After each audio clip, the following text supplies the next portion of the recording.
Good morning, everybody. Good to be back with you. Good to be back in the studio. And that sounds very warm and personal. And I feel like these videos are very warm and personal. But let's understand that that's really a story, because there's not anybody here that's here with somebody else.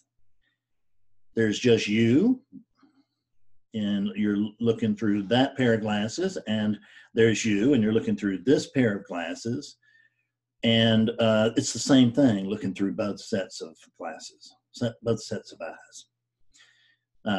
It's the same thing it's a salmon swimming upstream in Canada, and it's a bear in Wyoming, and it's an antelope in Arizona. There's just one thing, and it's looking through billions and billions of pairs of eyes at the same time. And not only is it looking through these pairs of eyes, but it actually is these pairs of eyes as well. I've been studying the Greeks lately, and they have a concept called logos, and it's wonderful. It is that which, in their eyes, that which not only created this, but which orders this. And we'll just leave creation very vague, because that sounds all personal too, but it's not. It's just a way of talking about something that can't be talked about.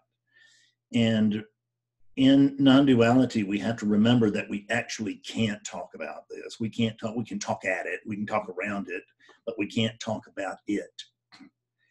Because there's no it, to talk about it, there's just it. And this is it, and that's it, and this is it. And that's all of it. It came to me this week that what I had always been looking for had been the thing that I had been overlooking.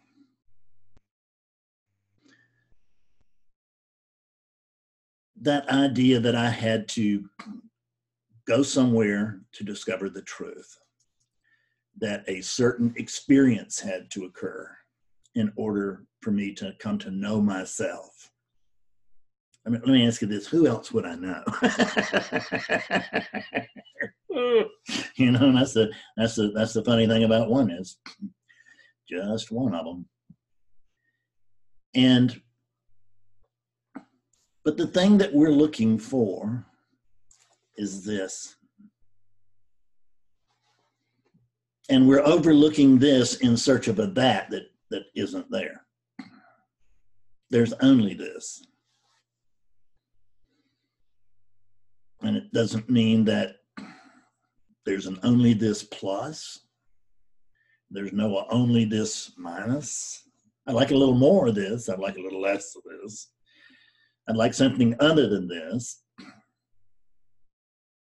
That's all imagination. None of that's real.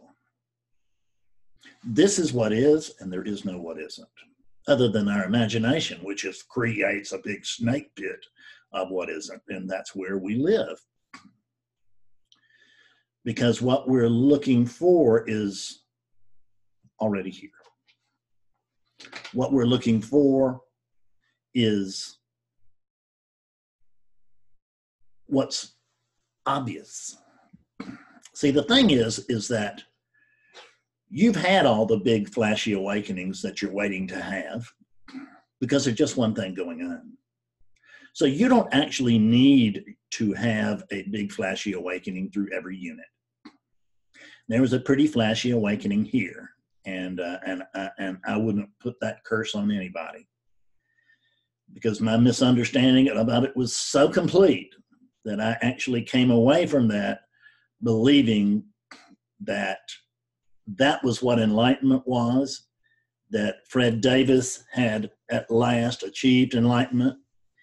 He had experienced enlightenment, and now he was noticing that it wasn't around. So apparently he lost it, which means that the only course of action that I could take, I never thought of inaction, but the only course of action that I could take was to redouble my efforts to get something back that Fred Davis neither had nor lost ever. Because there's no Fred Davis. There's just you. That's all there is. There's just you. This thing over here will say, well, there's just me. There's nothing other than me. And I'm not talking about Fred Davis. And that's true if I say it. It's true if you say it. But quit looking out there.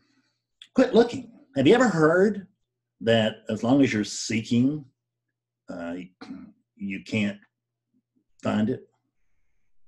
Well, let's look at the options that very obvious statement would leave us with, if it was true.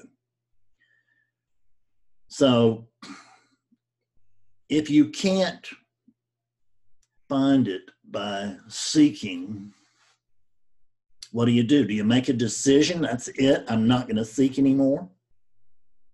That's your new practice of seeking.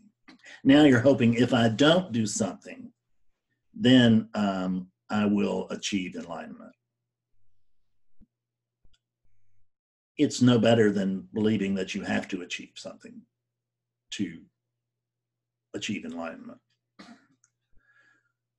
What you're overlooking is that we could say that there is only enlightenment. See, the one that you're waiting to get it, the one that you're waiting to have that certain experience, doesn't exist. They're just you. You've had every splashy awakening that the world has ever known. You woke up through the Jesus unit, you woke up through the Buddha unit, you woke up through the Ramana unit and the Nisargadatta unit and all of the units in between, and because there's nothing but you. And given that there's nothing but you, there's nothing that could have ever woken up but you. But you wake up through different apparent conditioning. And when you do, the experience is different. And you believe that Fred just woke up, which means that awakeness immediately becomes unsatisfactory.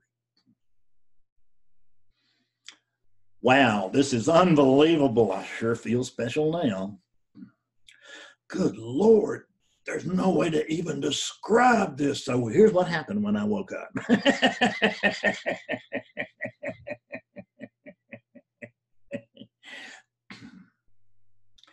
We see it, but we just can't. You can't hold it. You cannot hold this. The infinite cannot be held by the finite. It just can't happen. See, this is it. Not the this of yesterday and not the this of tomorrow, because there's no tomorrow and there's no yesterday. There is a Greek god called Janus, or Janus. It's Janus. I don't know. I don't know all my Greek that well. Some of it, a little of it, I know. But that god is a god that faces two ways. He has two faces, so they always picture him looking two ways. And he's looking into the past and he's looking into the future. And where did they get the idea for that god? Were they watching you? They could have been watching me, because that's what I was always doing. I was looking into the past, and usually with regret, sometimes with something softer than that. Looking forward to the future, usually with fear, sometimes with anticipation, which brought about fear. Because what I was looking for, see, Janus is always looking for something other than this. That's what he's doing. He's looking for something other than this, and that's what you're doing. And that's what you've been doing for 5 or 10 or 15 or 50 years. I've worked with you all the way along at every level possible.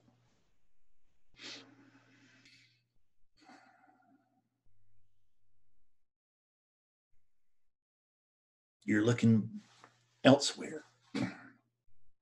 But there's no Fred or Bob or Carol or Susan that is looking elsewhere. There's only this. And there is no elsewhere. And there is no Bob or Carol or Fred or Susan.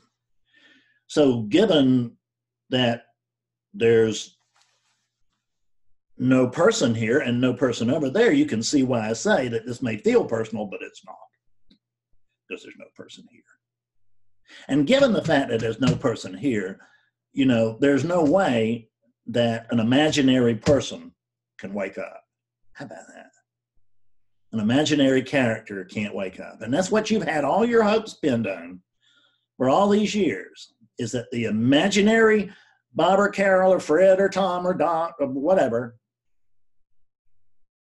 was going to finally come the day when the character woke up and could see clearly, finally, and forever that there's no character. Can that happen? It can't even happen. So what is it that wakes up then? It's you. It's awakeness itself. This ordinary awareness that's present, that's hearing this voice, that's watching this video, this very common everyday attention.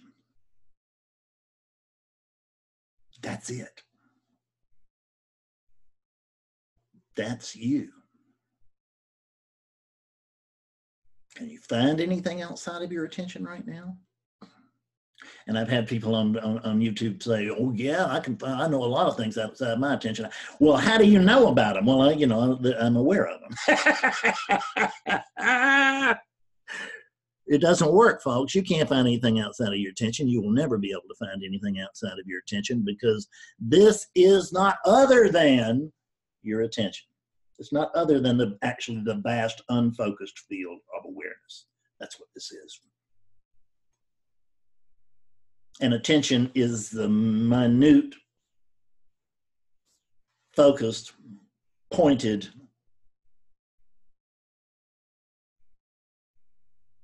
looker.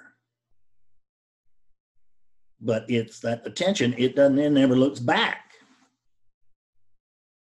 And this is where you have to look if you want to find the truth. You can't look out there. You really can't.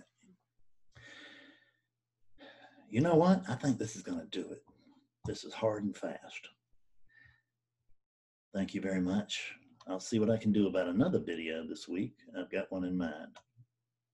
Bye-bye.